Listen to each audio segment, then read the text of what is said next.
Today's unboxing is this Aspinal brown leather wallet. So this is the case it comes in, Aspinal of London. Nice sort of gold and slightly raised logo on there.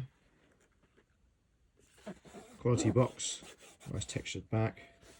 Quite a large box for a wallet. Let's have a look inside.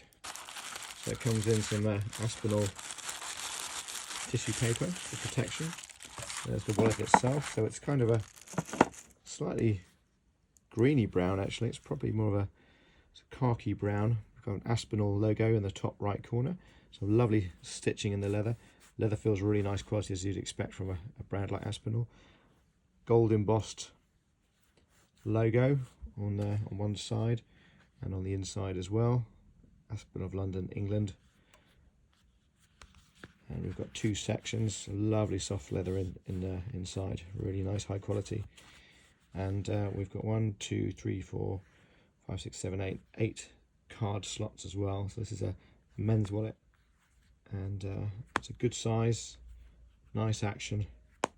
Feels really high quality product. This I'm going to give that 10 out of 10 full marks.